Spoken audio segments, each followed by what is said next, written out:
Hey there, and welcome to the module Basic Principles for Burning Fat. Let's go ahead and dive right into it. First thing to cover here is fat loss versus weight loss. Main thing I want to say is how we eat and train dictates what happens to our body.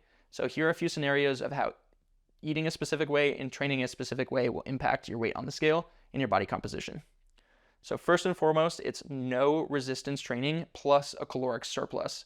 So when these two things happen in unison, what happens to our body? We likely increase weight on the scale.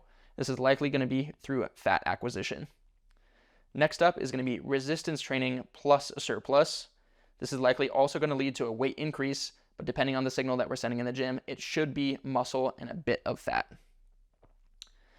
Then is resistance training and eating at maintenance. It's likely that you'll see no weight increase from week to week.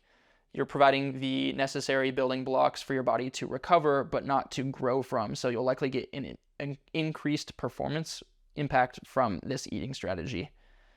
Next up is going to be resistance training plus a deficit. So you'll see a small weight decrease depending on how drastic of a deficit that you take, where you're likely retaining muscle and burning fat if you're eating a high protein diet.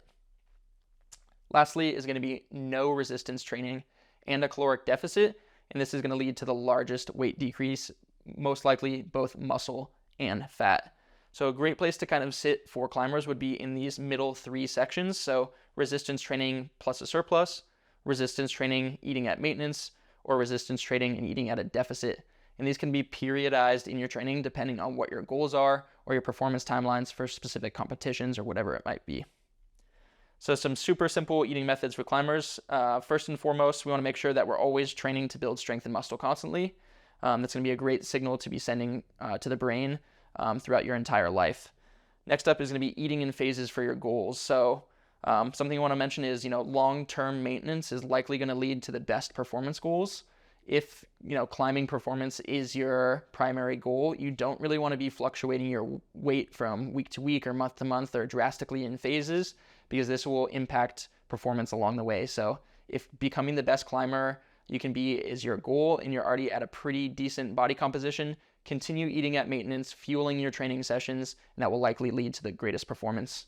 If you're on the other side of this, where you're coming, off of the couch and you need to make some positive body adaptations before you really start to push hard in climbing training, consider doing the resistance training and a deficit, or resistance training and a maintenance, depending on how experienced you are as an athlete.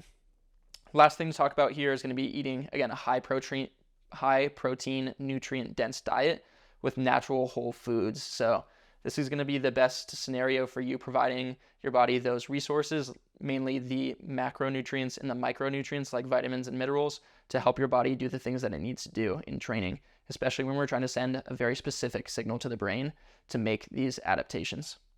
I look forward to seeing you in the next section.